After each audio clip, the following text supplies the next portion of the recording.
ॐ ज्ञानतिमिरान्धस्य ज्ञानञ्जनशलाकया चक्षुरुन्मीलितं येन तस्मै श्रीगुरुवे नमः। हरे कृष्णा। श्री चैतन्य चरितामृत। तो हम लोगों ने सुना किस प्रकार से वहाँ पर चैतन्य महाप्रभु ने अलग अलग भावों को प्रकट किया और वो सारे परस्पर विरोधी भाव दिखते थे। हंसी आना और उधर से क्रोध आना, कंपन होना, श्वेत इत्यादि सारे भाव एक साथ उनके अंदर प्रकट होने लगे। और हमने सुना कि किस प्रकार से दिव्य भावों के सारे लक्षण उनके अंदर आपस में सैनिकों की तरह लड़ने लगे। जर जर हईले प्रभु भावेर प्रहारे भूमि ते पड़िला श्वास नाही का शरीरे। श्री चैतन्य महाप्रभु का सारा शरीर विविध भाव लक्षणों के प्रहार से जर्जर होने लगा। फलस्वरूप तुरंत ही भूमि पर गिर गए, उनकी सांस रुक गई। इस प्रकार इस भाव से आने से क्या हुआ, उनकी सांस रुक गई।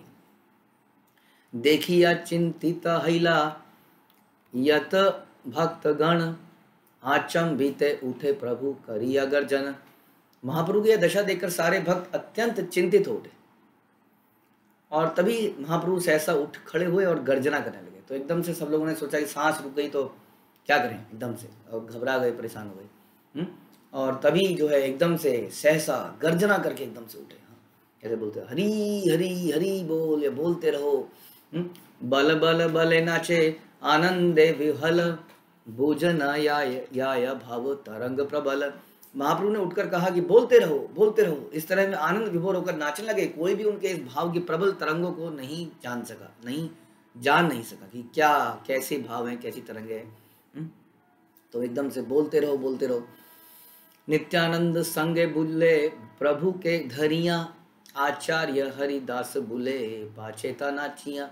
नित्यानंद प्रभु श्री चैतन्य महाप्रभु के साथ साथ चलने लगे जिससे वे गिरे नहीं, और अद्वैत आचार्य तथा हरिदास ठाकुर नाचते हुए उनके पीछे पीछे चलने लगे। तो नित्यानंद प्रभु हमेशा उनके साथ रहते थे क्योंकि भाव में कभी भी किसी तरफ को गिर पड़ते थे, तो वो गिरे नहीं इसलिए। और साथ साथ उनके पीछे कौन थे, अद्वैत आचार्य और हरिदास ठाकुर नाचते नाचते उनके पीछे चल रहे थे। ए मत प्रहरिक नाचे प्रभु रंगे कभू हर्ष कभू विषाद भावे रत रंगे। इस तरह महाप्रभु कम से कम 3 घंटे तक नृत्य करते रहे। कभी उनमें हर्ष होता था, मतलब कोई बहुत प्रसन्न दिखते थे, कभी विषाद यानी कि विरह तथा अन्य भावों की अनेक तरंगें, अलग अलग भाव उनके अंदर दृष्टिगोचर होते थे और देखने वाले तो बस देखते रह जाते थे। 3 दिन उपवास करी भोजन उद्दंड नित्य थे प्रभुर हैला परिश्रम।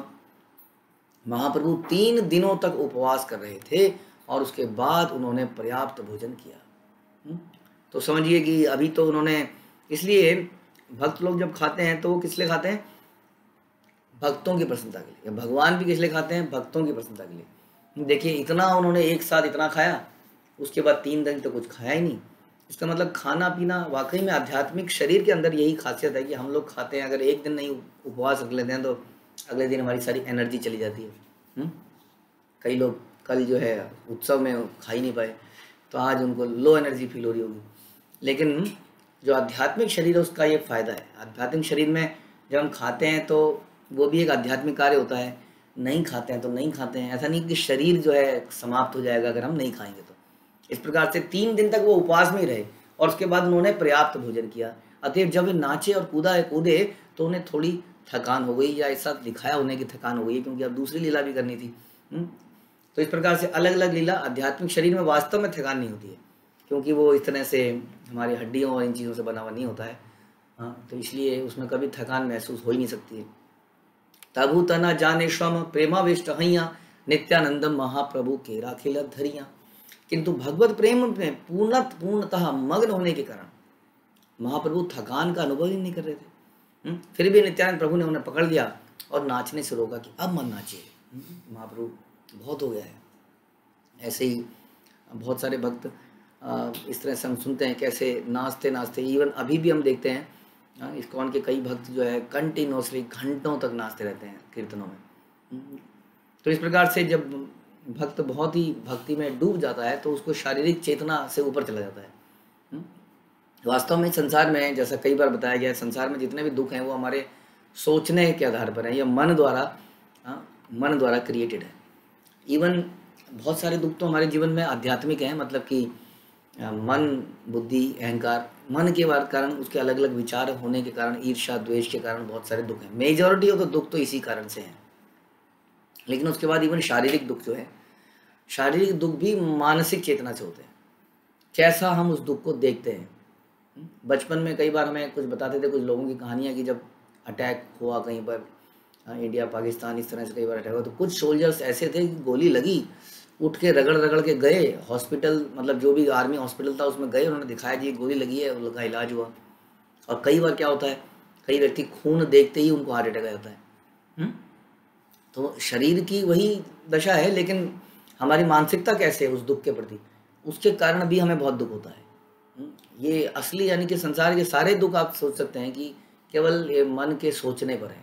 जो व्यक्ति अक्सर दुखी रहते हैं, इसका मतलब वो अपनी चिंतन को कंट्रोल नहीं कर पाते हैं, मानसिक दशाओं को कंट्रोल नहीं कर पाते हैं। इसलिए वो मन उनको कभी इस पछाड़ मारता है, कभी उस पछाड़ मारता है ना, इधर उधर वो गिरते रहते हैं, क्योंकि मन कंट्रोल में नहीं है। अगर यदि मन कंट्रोल में हो जाए, हम अपने मन कंट्रोल मतलब अपने विचारों को कंट्रोल कर पाएँ और विचारों को वैसा बना पाएँ जैसा मैं चाहता हूँ, तो आप देखेंगे कि बहुत सारे दुख, ईर्ष्या, द्वेष समाप्त हो जाएंगे। कितनी बड़ी समस्या है कि नहीं?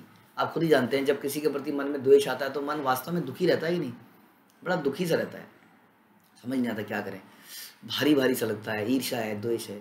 ये सब क्यों है? क्योंकि हमारे विचार हमारे अपने कंट्रोल में नहीं। हम जानते हैं गलत हैं, फिर भी हम रोक नहीं पाते हैं, फिर भी उसी तरफ वो खींच के ले जाता है। तो इस प्रकार से जब हम भक्ति में डूब जाते हैं तो ऐसे विचार हमारे रुक जाते हैं, हम कंट्रोल कर लेते हैं और हमेशा प्रसन्नचित्त रहते हैं। तब हमें थकान, बीमारी, भूख, प्यास इस सब का प्रभाव नहीं पड़ता। तो नित्यानंद प्रभु ने उनको रोका, आचार्य गोसाई तब राखिल कीर्तन, नाना सेवा करी प्रभु के कराई शयन। यद्यपि महाप्रभु थके हुए थे, किंतु नित्यानंद प्रभु ने उन्हें पकड़कर शांत किया। नित्यानंद प्रभु ने उनको शांत किया और उस समय अद्वैत आचार्य ने कीर्तन समाप्त कर दिया और तरह तरह की सेवाएं करके महाप्रभु को विश्राम हेतु शयन कराया।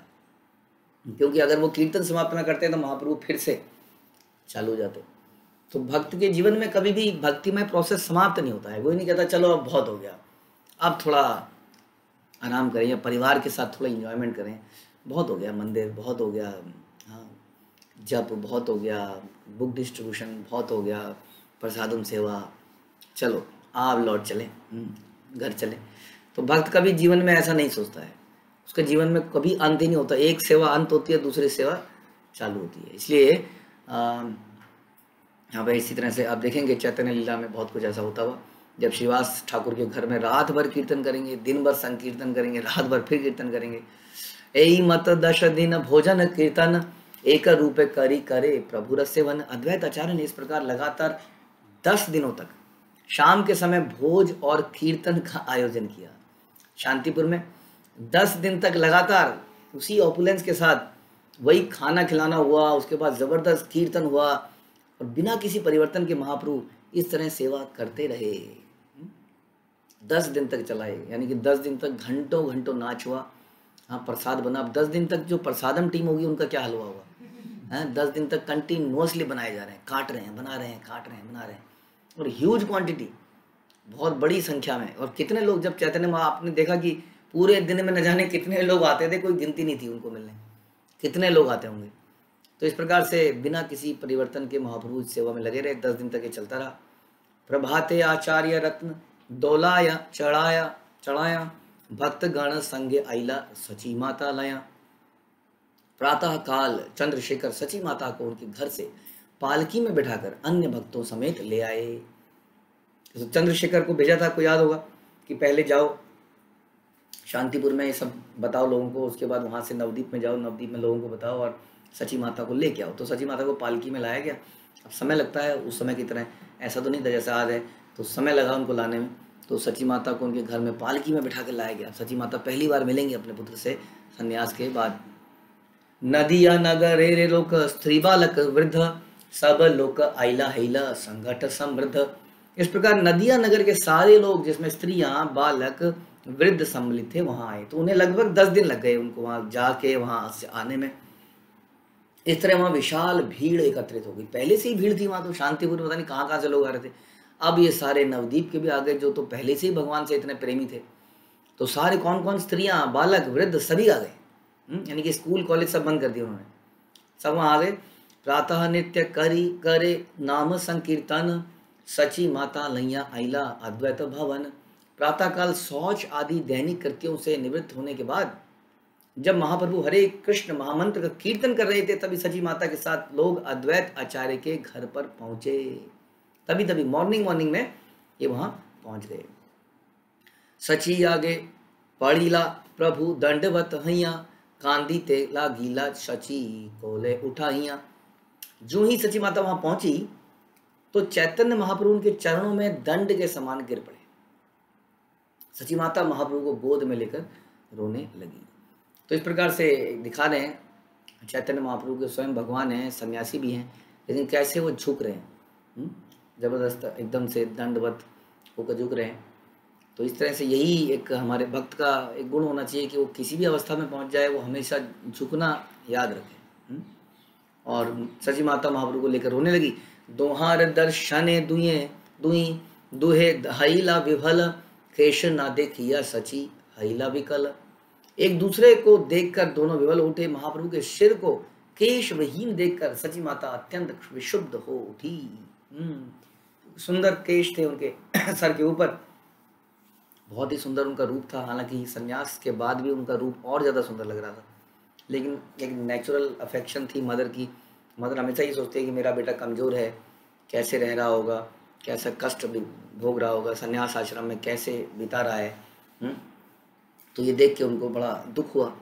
अंग मुछे मुख चुंबे करे निरीक्षण, देखी ते न पाए अश्रु भरिल नयन। स्नेहवश में महाप्रभु के शरीर पर हाथ फेरने लगी। कभी वे मुख चूमती और ध्यान से उन्हें देखने का प्रयत्न करती, किंतु अश्रुपूरित नेत्र होने के कारण देख नहीं पाती थी। आंखों में जब आंसू भर जाते हैं तो दिखता नहीं है। तो इस प्रकार से इतना उनके अंदर रोना आ रहा था कि वो देख नहीं पा रही थी, लेकिन शरीर में हाथ को स्पर्श करके उसको महसूस कर रही थी। तो ये कितने भाग्यवान भक्त रहे होंगे अपने पिछले जन्मों में। माँ यशोदा जो भगवान को दूध पिलाती है, सची माता बनकर उनके शरीर का स्पर्श करती है, उनको गोद में रखती है। तो ये कोई साधारण व्यक्ति नहीं है, ये शुद्धतम भक्ति हैं जिनको ये रोल मिलता है। कांदी या कहे न सची बाछा रे नीमाई, विश्व रूप सम न करी निठुराई। यह समझ कर कि चैतन्य महाप्रभु ने संन्यास ग्रहण कर लिया है, सची माता ने रोते हुए महाप्रभु से कहा, मेरे दुलारे निमाई, तुम अपने बड़े भाई विश्वरूप की तरह निष्ठुर ना बनो। क्योंकि विश्वरूप भी कहाँ छोड़ के चला गया है। विश्वरूप ने भी संन्यास ले लिया था, जो उनके बड़े भाई थे, और अब तुमने भी ले लिया है, तुम उसकी तरह निष्ठुर ना बनो। सन्यासी हैया पुनः नादिल दर्शन, तुमी तैछे कैल मोरा हई बेमरण। सची माता ने कहा, विश्वरूप ने संन्यास लेने के बाद फिर मुझे कभी दर्शन नहीं दिया। यदि तुम उसकी तरह करोगे तो तुम समझ लो कि निश्चित रूप से मेरी मृत्यु हो जाएगी। वो तो चला गया, उसके बाद कभी दोबारा नहीं आया। इसलिए तुम्हें कम से कम तुम तो ऐसा मत करो, मेरी मृत्यु हो जाएगी यदि आपने ऐसा किया तो उनको समझा रही हैं। तो आगे देखते हैं क्या होता है। कांदिया बले न प्रभु सुन मोर आई, तोमार शरीरा एई मोरा किछु नाई। महाप्रभु ने उत्तर दिया, हे माता कृपया सुनिए, यह शरीर आपका है, मेरा अपना कुछ भी नहीं है। तो महाप्रभु अगेन एक एग्जाम्पल शो कर रहे हैं हमारे लिए कि कैसे हमारे अंदर ग्रेटिट्यूड होना चाहिए हर व्यक्ति के लिए। हर व्यक्ति ने कुछ ना कुछ तो हमारे जीवन में करा ही होता है, और जब हमारा हर व्यक्ति के लिए इतना होगा तो भगवान के प्रति और गुरु के प्रति कितना होगा। तो स्टार्टिंग विद एवरीबडी, इस तरह से देखना शुरू करेंगे तभी ऐसा बन पाएंगे। क्योंकि मेरा अपना कुछ भी नहीं है। तोमार पलित देह जन्म तो माहिते, कोटि जन्मे तोमारा ऋण ना पारी शोधिते। यह शरीर आपके द्वारा पाला पोसा गया है, यह आपसे ही उन्नत है, मैं करोड़ों जन्म में यह ऋण नहीं चुका सकता। लेकिन ध्यान रखिए, चैतन्य महाप्रभु ने इसका मतलब ये नहीं दिखाया कि मैं आपका ऋण नहीं उतार सकता इसलिए आपके ही आसपास घूमता रहूँगा। लेकिन फिर भी उन्होंने संन्यास लिया। यही दिखाता है दोनों चीज़ें एक साथ, कि वास्तव में यदि हमें, पहली बात तो ये कि अपने पूर्वजों का, अपने रिश्तेदारों का उद्धार करना है, उनका कुछ ऋण उतारना है, तो किसी तरह से या तो उनको भक्ति में लगाएं, अगर वो लग जाए तो बहुत बेस्ट है, नहीं तो हमारी भक्ति से भी उनको लाभ मिलेगा। जैसे कि बताते ही हैं, भगवान बोलते हैं कि मैं भक्त की पीढ़ियों का उद्धार कर देता हूँ, आगे आने वाली और पिछली पीढ़ियों का भी उद्धार कर देता हूँ।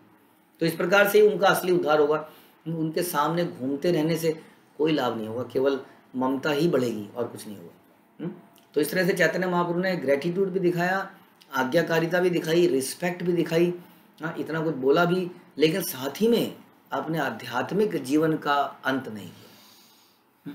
उन्होंने उस समय आने पर उसको प्रचार के लिए घर को भी छोड़ा, बहुत सारा कुछ किया, लेकिन एट द सेम टाइम उनके हृदय में ये सम्मान था अपनी माता के प्रति।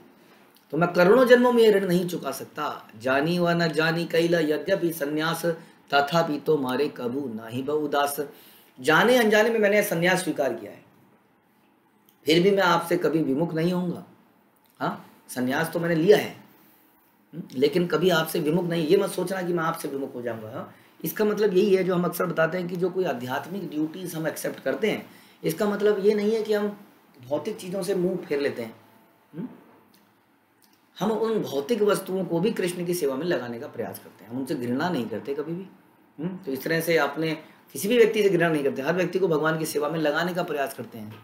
यही बता रहे हैं यहाँ पर, मैंने संन्यास तो लिया है लेकिन आपके प्रति कभी विमुख नहीं हो जाऊंगा। नहीं, हम संन्यास के संसार के प्रति कभी विमुख हो जाते हैं, बल्कि हम तो संन्यास में बहुत ही एक्टिव रोल लेने लगते हैं। कभी हमने ऐसा पहले नहीं किया था, आज से पहले, कि हमने कभी इतनी खिचड़ियाँ बांटी हो, कभी इतना संकीर्तन सड़कों में किया हो। कभी कभी कोई लोग घर में कुछ होता है तो थोड़ा बहुत आसपास के ब्राह्मणों को खिला देते थे, है ना, आप लोग भी।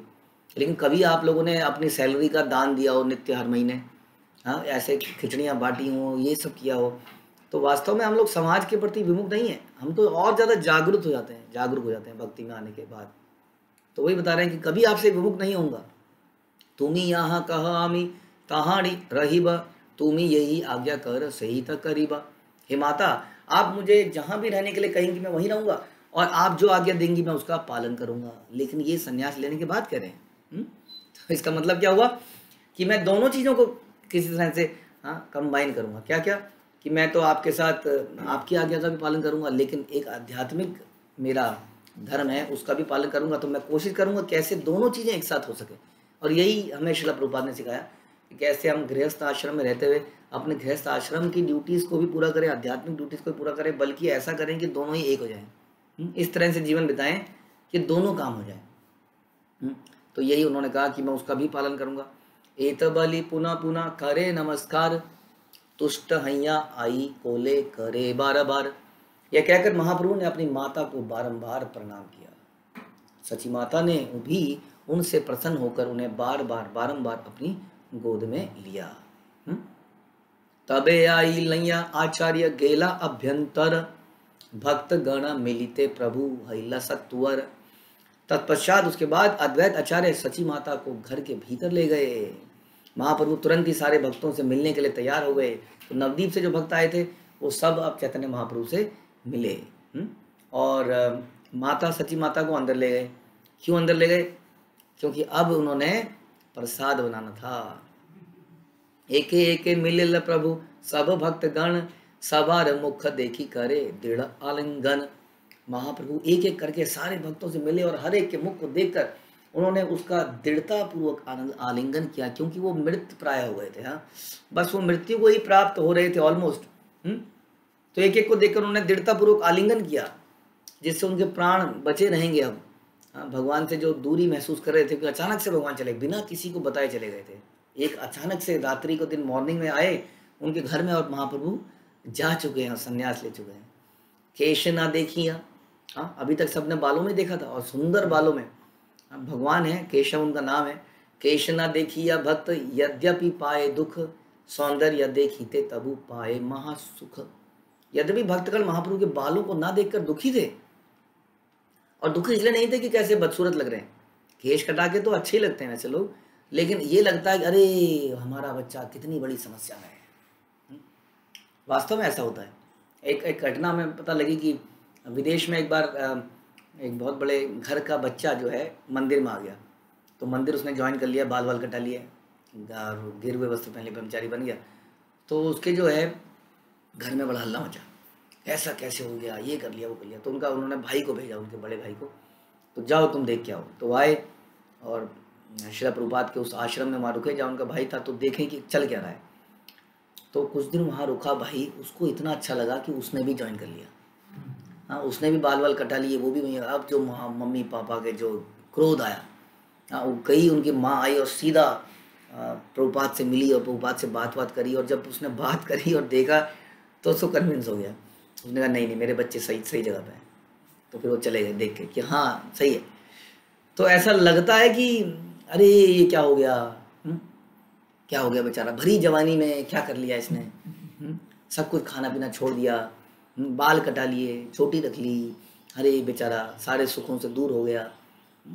लेकिन वास्तव में जब वो उसको क्लोजली देखते हैं तो उनको लगता है अरे नहीं, ये तो हमसे ज़्यादा बहुत ज़्यादा सुखी है, हम तो बहुत सारी समस्याओं में फंसे हुए हैं, इनका जीवन तो परम आनंद में है। तो उन्होंने देखा मेरे बच्चे जो है बड़े आनंद में है, इससे ज़्यादा आनंद तो उन्हें नहीं मिल सकता जीवन में।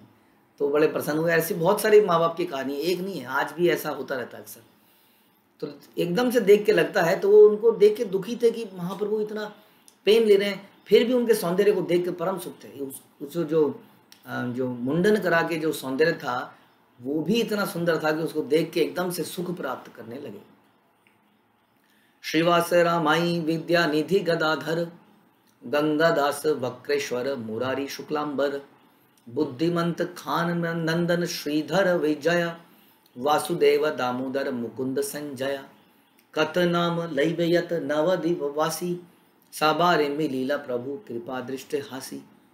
श्रीवास रामाई विद्यानिधि गदाधर गंगादास वक्रेश्वर मुरारी शुक्लांबर बुद्धिमंत खान नंदन श्रीधर विजय वासुदेव दामोदर मुकुंद संजय तथा अन्य जितने भी नाम मैं गिना सकूं, सभी नवदीप के निवासी वहां आए और महाप्रभु सब पर कृपा दृष्टि डालते हुए तथा मुस्कुराते हुए उनसे मिले।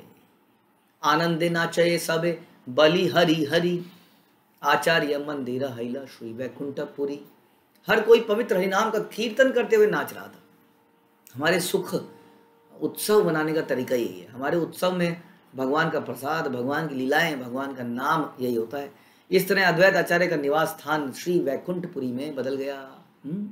और कितनी अजीब सी बात है कि हम यही सब चीजें करते हैं हमेशा, फिर भी उनमें इतना नयापन लगता है आज तक वही चीजें करते करते आ रहे हैं, फिर भी इतना आनंद। क्यों? क्योंकि ये दिव्य वस्तु हैं, इसलिए हर बार इनमें आनंद आता है। यत लोक आइल महाप्रभु के देखीते, नाना ग्राम हैते आरा नवद्वीप हैते। नवद्वीप के अतिरिक्त आसपास के अन्य विभिन्न गांवों के भी लोग चैतन्य महाप्रभु के दर्शन हेतु आए। सोचिए कितने लोग इकट्ठे हुए होंगे। सभा कारे वासा दिल, भक्ष अन्न पान, बहुदिन आचार्य गोसाई करे कैल समाधान। अद्वैत आचार्य ने महाप्रभु का दर्शन के लिए निकट के गांव से आए हर व्यक्ति को, विशेषतः नवद्वीप के निवासियों को, कई दिनों तक रहने के लिए स्थान दिया। कई बार हमें ऐसा लगता है कि भगवान तो हमारे हैं, गुरु तो हमारे हैं, कोई उनसे मिलने आता है, जाओ जाओ हो गया बस बाहर जाओ, हो गया बस हो गया। तो हम ऐसा समझ लेते हैं ये तो हमने कोई वो रजिस्ट्री करा रखी है, रजिस्ट्री, पावर ऑफ अटॉर्नी हमारे नाम पे है। पोजेशन किसके पास है? मेरे पास है। दूसरों को जितना बोलेंगे उतना ही रहो। यहाँ देखिए अद्वैत आचार्य के घर में आए थे। अद्वैत आचार्य जो है न केवल उनके घर में लोग दर्शन करने के लिए आए, बल्कि उन्होंने कई दिनों तक उनको रहने का स्थान दिया, खाद्य सामग्री प्रदान की। सोच सकते हैं आप कितने लोग रहे होंगे, कैसे रहने का स्थान कराया होगा, कैसे खाने को दिया होगा। आदमी सोच सकता है यार मैं लुट जाऊंगा, क्या होगा मेरा, इतने लोग आएंगे तो घर लुट ही जाएगा। तो क्या हालत हुई होगी। इसलिए वो अद्वैत आचार्य हैं।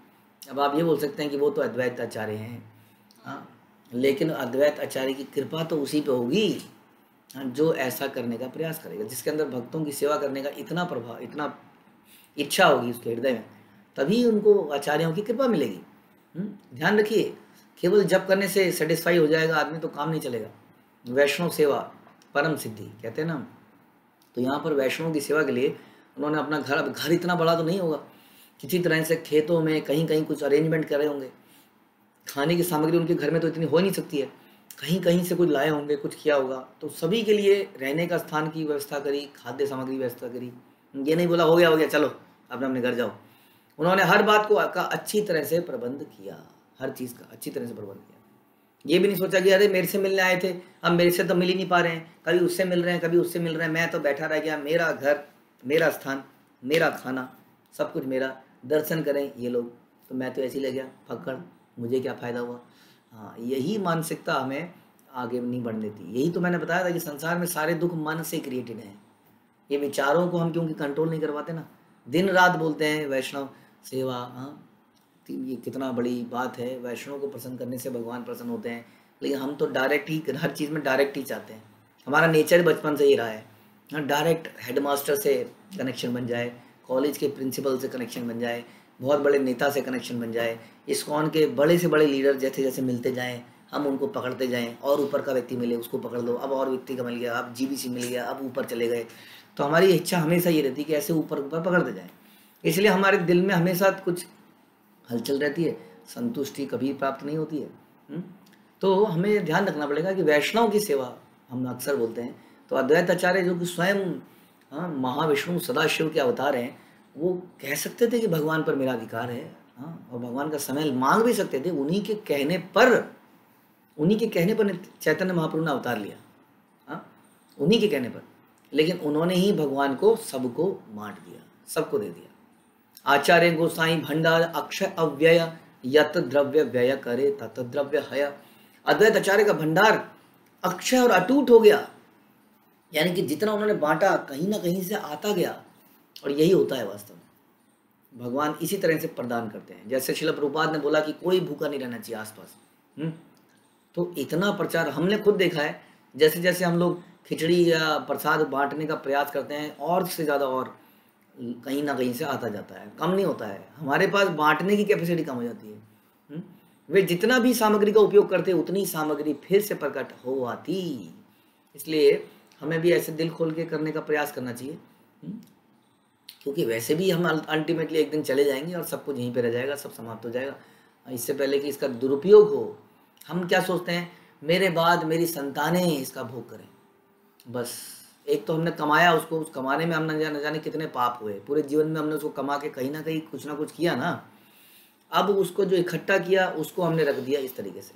क्यों ना उसको वैष्णव की सेवा में लगाया जाए, क्यों ना हम रूप गोस्वामी की तरह चलें, जिन्होंने मैक्सिमम जो है ब्राह्मणों को दान दे दिया, 50% दे दिया अपना, जो भी उन्होंने एक्यूमुलेट किया था आज तक, और वो 25% भी फ्यूचर के लिए रखा, जो कि आगे रूप सनातन गोस्वामी को छुड़ाने के लिए काम आया, और केवल 25% उन्होंने अपने इधर उधर अपने उसमें रिश्तेदारों में बांटा। तो इस प्रकार से हम देख सकते हैं, यहाँ तो ये था, अद्वैत आचार्य ने तो जितना था सब कुछ खोल दिया, और उसके बाद वो आता गया, उतनी ही सामग्री फिर से प्रकट हो आती। सही दिन हेते सची करे न रंधन, भक्त गण लैया प्रभु करे न भोजन। जिस दिन से सची माता अद्वैत आचार्य के घर में आई, वे ही भोजन पकाती थी खुद ही, और चैतन्य महाप्रभु सारे भक्तों के साथ भोजन करते। अब देखिए एक और बार, वो अभी भी ये कह सकती थी कि देखिए मैं यहाँ पर अपने, मेरा ये पुत्र है सचिनंदन, मैं मिलने आई हूँ, सन्यास है, हाँ ये देखिए जी, माँ बेटे के बीच में ये सारे के सारे पता नहीं कहाँ से आ गए, कब मिले माँ अपने बच्चे से, खाना ही बनाती है, किचन में घुसी हुई है, करे रंधन। सची माता जो है, जिस दिन से सची माता आई अद्वैताचार्य घर में, वही भोजन पकाती थी, और चैतन्य महाप्रभु सारे भक्तों के साथ भोजन करते थे। यानी कि सोचिए कितना भोजन बनाती होगी रोज, और बनाते बनाते उसने ये भी नहीं कहा बस हो गया, वो नाचने की सेवा, वो वाली सेवा, हम यहाँ किचन में घुसे रहें, मैं तो माँ हूँ, अगेन मुझे तो मिलना था, गोदी में रखना था। हाँ, उन्होंने भी ऐसा नहीं सोचा। दिने आचार्य प्रीति प्रभुर दर्शन, रात्रे लोका देखे प्रभुर नर्तन कीर्तन। दिन में जितने सारे लोग वहाँ आते थे, वे श्री चैतन्य महाप्रभु का दर्शन करते और अद्वैत आचार्य के प्रेम पूर्ण व्यवहार को देखते थे। इसका मतलब अद्वैत आचार्य के अंदर फ्रस्ट्रेशन दिखती भी नहीं थी। कई बार हम जबरदस्ती भी करने लगते हैं, क्या करें मजबूरी में। दान रजोगुण में किया गया दान कहते हैं इसको। जब आ ही गए हमारे घर में, भैया आप पूछ के तो आए नहीं थे, आ ही गए थे तो बैठो बैठो बैठो, जहाँ बैठना बैठो। कोई कहेगा भूख लगी है, कोई कहेगा ये लगा है, कोई कहेगा टॉयलेट लगी है, कोई कहेगा कुछ लगा है, करो क्या है, बैठ जाओ, आप क्या कर सकते हैं, बनाओ। तो हमारे चेहरे लटक जाते हैं ना, लटके हुए चेहरे दिखने लगते हैं। यहाँ बता रहे हैं कि अद्वैत आचार्य के प्रेम पूर्ण व्यवहार को देखते हैं। अद्वैत आचार्य के अंदर जरा सी भी फ्रस्ट्रेशन नहीं थी, लगे रहते थे किसी तरह से सामान की व्यवस्था करना, कितना काम रहा। हम तो उस पर पढ़ रहे हैं, सोच नहीं पा रहे हैं इस चीज़ को, केवल पढ़ने से हमें ऐसा लग रहा है, कि इतने सारे लोग अगर किसी घर में कंटिन्यूसली रहे 10, 15, 20 दिन, तो वहाँ पे क्या हालत हुई होगी, कैसे सामान की अरेंजमेंट करी गई होगी, कैसे कितना कुछ है। और वो भी वैष्णव है जिसमें त्रुटि नहीं कर सकते जरा सी भी, एकदम बिल्कुल चेहरे से लगना नहीं चाहिए किसी को कि उसको बोझ महसूस हो रहा है। तो सब देखते थे चैतन्य, उनका दर्शन करते और अद्वैत आचार्य को प्रेम पूर्ण व्यवहार को देखते। रात्रि में उन्हें महाप्रभु का नृत्य देखने और कीर्तन सुनने का अवसर प्राप्त होता था। इस प्रकार एक बहुत ही सुंदर वेला चल रही थी। कीर्तन करीते प्रभु सर्व भावोदया, स्तंभ कंप पुलप काशु काश्रु गद गद प्रलय। कीर्तन करते समय महाप्रभु में सभी प्रकार के दिव्य लक्षण प्रकट हुए थे। वास्तव में महाप्रभु, आप जानते हैं कि जब श्रीवास ठाकुर के घर में महाप्रभु नृत्य करते थे तो कोई भी व्यक्ति ऐसा आ जाता था जो उसके लायक नहीं है, तो महाप्रभु को भाव नहीं आता था। लेकिन यहाँ पर अद्वैत आचार्य सची माता की सेवा के कारण सभी व्यक्तियों के भाव इतने दिव्य हो गए थे कि महाप्रभु के अंदर एक असीम प्रेम था। देखिए, इसलिए कहते हैं कि जहाँ पर वैष्णवों की सेवा अच्छे से हो, भगवान वहाँ उस जगह से बड़े प्रसन्न होते हैं। तो महाप्रभु के अंदर ये दिव्य लक्षण प्रकट होते थे इतने सारे लोगों के अंदर को देख कर भी। क्यों होते थे? क्योंकि वो उनकी सेवाओं से बड़े प्रसन्न थे। जिस तरह से वैष्णवों को ट्रीटमेंट किया जा रहा था उससे बड़े प्रसन्न थे। इसलिए हम आपको बता रहे हैं कि ट्रीटमेंट एक्सटर्नली ना होकर इंटरनल भी होना चाहिए, हमारे हृदय में भी प्रसन्नता होना चाहिए। ध्यान रखिए, कृष्ण जो है सबके हृदय में बैठे हैं, वो देख रहे हैं कि सेवा तो कर रहा है लेकिन किस भाव से कर रहा है। इसके अंदर कंपटीशन है, इसके अंदर द्वेष है, इसके अंदर ये है, जलन है, परेशानी हो रही है, दिक्कत हो रही है। इसलिए कभी ये भावोन्माद हमारे हृदय में प्रकट नहीं हो पाएंगे।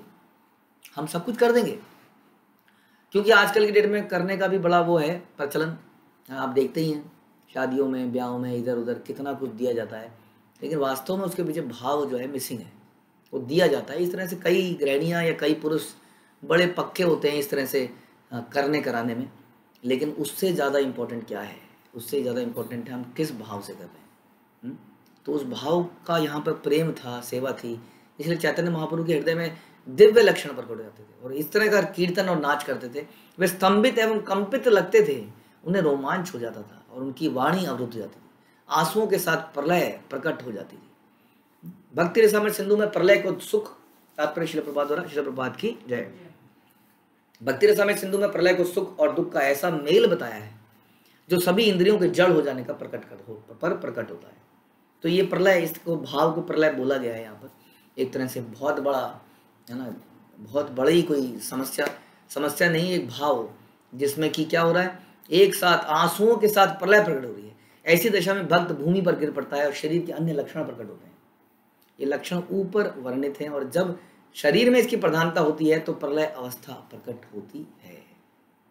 क्षणे क्षणे पड़े प्रभु आछाड़ खाया, देखी देखी सची माता कहे रोदन करिया। महाप्रभु रह रहकर पछाड़ खाकर भूमि पर गिर पड़ते थे। यह देखकर उनकी माता सची रोने लगती थी। क्योंकि माँ तो माँ ही है। जब वो गिरते थे तो ऐसा लगता था ओह जरूर कोई हड्डी टूट गई होगी। तो एकदम से माँ को रोने लगती थी और धम से गिरते थे नीचे। सब भाग के उनको उठाते थे। एक क्षण में कहते हैं उनका शरीर कई 100 किलो हो जाता था और एक ही क्षण में उनका शरीर रुई जैसा हो जाता था, उड़ने लगते थे। ऐसे ऐसे भाव प्रकट होते थे। चूर्ण हैल हे न वासो निमाई कलेवर, हा हा करी विष्णु पाशे मागे ए वर। सची माता ने सोचा कि इस तरह में भूमि पर गिरने से निमाई का शरीर चूर चूर हो गया होगा। वो चित्कार कर उठी हाय, और फिर भगवान विष्णु से वर मांगने लगी, इसके शरीर की रक्षा कीजिए।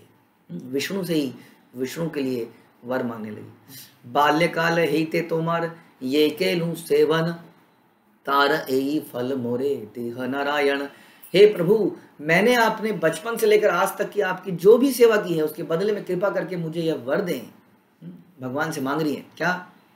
ये काले निमाई पड़े धरणी ऊपरे, व्यथा ये न नाही लागे निमाई शरीरे। जब जब निमाई धरती पर गिरे तब तक उसे पीड़ा का अनुभव ना हो। ऐसा वर मांगने लगी। हई एई हमत सची देवी वात्सल्य विभल, हर्ष भया दैन्य भावे हैला विकल। इस तरह श्री चैतन्य महाप्रभु के प्रति वात्सल्य प्रेम से अभिभूत होने पर सची माता हर्ष भय दीनता से विवल और साथ ही शारीरिक भाव लक्षणों से युक्त हो गई। देखिए, सची माता ने कोई तपस्या करी, सची माता ने कोई बहुत बड़े बड़े व्रत रखे नहीं, लेकिन जब भक्त के हृदय में भगवान के प्रति प्रेम होता है तो अपने आप ही ऐसे भाव पैदा होते हैं। वात्सल्य, वात्सल्य में वो ये नहीं मान पाती कि ये भगवान है, जबकि सची माता ने खुद ही ऐसी ऐसी लीलाएं अपने घर में होती हुई देखी थी उनके बाल्यकाल में। हाँ, सभी लोग कहते थे कोई साधारण बालक नहीं है, फिर भी जो है वात्सल्य में माँ सब भूल जाती थी, जैसे माँ यशोदा भूल जाती थी। तो प्रेम से अभिभूत होने पर उनको भय लगता था, कभी हर्ष होता था, कभी दीनता होती थी, और ऐसे ऐसे वरदान वो भगवान से या अन्य देवताओं से मांगती थी कि इसके शरीर की रक्षा हो, जिसका शरीर सच्चिदानंद है, जो सबके शरीर की रक्षा करता है, उसके शरीर की रक्षा के लिए मांगती थी। तो इस प्रकार का प्रेम भगवान को प्राप्त होना बड़ा अच्छा लगता है, इसीलिए वो इस तरह के है ना वात्सल्य प्रेमी भक्तों को साथ में रखते हैं। अदरवाइज सभी लोग भगवान को भगवान मानने लगेंगे तो भगवान को कौन प्रेम से गोदी में बिठाएगा। तो ये श्लोक बतलाते हैं कि नीलांबर चक्रवर्ती के परिवार में जन्मी सची माता अपने विवाह से पहले ही भगवान विष्णु की पूजा करती थी। जैसे कि भगवत गीता में 6.41 में बताया गया कि पुण्यात्माओं के लोकों में अनेकानेक वर्षों तक भोग करने के बाद भ्रष्ट योगी या तो पुण्यात्माओं के परिवार में या धनी परिवार में जन्म लेता है। सची माता तो नित्य सिद्ध है और माता यशोदा की अवतार है। वे नीलांबर चक्रवर्ती के घर में जन्मी और निरंतर भगवान विष्णु की सेवा में लगी रही। बाद में उन्हें भगवान विष्णु रूप चैतन्य महाप्रभु पुत्र रूप में मिले और वे उनके प्राकट्य दिवस से ही उनकी सेवा करती रही। नित्य सिद्ध पार्षदों की ऐसी स्थिति होती है, नित्य सिद्ध है ये। हाँ, नित्य सिद्ध मतलब ये हर अवस्था में मुक्त रहते हैं, यानी कि संसार में भी जब ये आते हैं तो ये मुक्त ही रहते हैं, ये कभी बद्ध होते ही नहीं है। नित्य सिद्ध ये आते हैं तो कुछ लीलाओं को संपन्न करने आते हैं, उस वक्त भूल जाते हैं लेकिन उसी भाव में रहते हैं। तो इनका जो रोल है वो माँ का रोल है, वात्सल्य, चाहे वो बैकुंठ में हो, गोलोक धाम में हो या समाज इस धरती के अंदर हो, लेकिन उस अपने इटर्नल स्वरूप को ये भूल जाते हैं ताकि रोल को अच्छे से कर सकें, लेकिन उस भाव में फिर भी रहते हैं, इसलिए नित्य सिद्ध हैं। इसलिए नरोत्तम दास ठाकुर ने गाया है कि गौरांगेर संगी गण नित्य सिद्ध करी माने। हर भक्त को ये जान लेना चाहिए कि चैतन्य महाप्रभु के सारे पार्षद, उनके परिजन, मित्र आदि सब नित्य सिद्ध थे। नित्य सिद्ध व्यक्ति भगवान की सेवा को कभी नहीं भूलता, वह सदैव यहाँ तक कि अपने बाल्यकाल से पूर्ण पुरुषोत्तम भगवान की पूजा में लगा रहता है। ये बता रहे हैं कि नित्य सिद्ध व्यक्ति कौन है, जो भगवान की सेवा को कभी कभी भूलता नहीं, वह सदैव यहाँ तक कि अपने बाल्यकाल से ही इसमें लगा रहता है। और एक है नित्यबद्ध, जो हमेशा अपनी पोजीशन को भूले रहते हैं, उन्हें जगाना पड़ता है, जागो जीव जागो, जीव जागो, गौरा चांद बोले, उन्हें बार बार जगाना पड़ता है, फिर भी वो निद्रा में, अज्ञान की निद्रा में सो जाते हैं।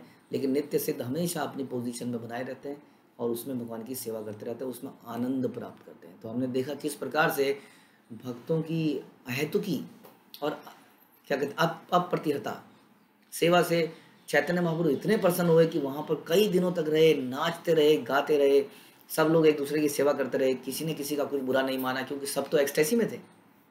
इस प्रकार से वो वहाँ पर रहे और ये लीला बहुत लीला संपन्न हुई। लेकिन ये आगे कुछ और चलेगी, इसको हम और सुनेंगे, लेकिन उसके लिए आपको अगली कक्षा का वेट करना पड़ेगा। श्री चैतन्य चरितामृत की जय, श्रील प्रभुपाद की जय।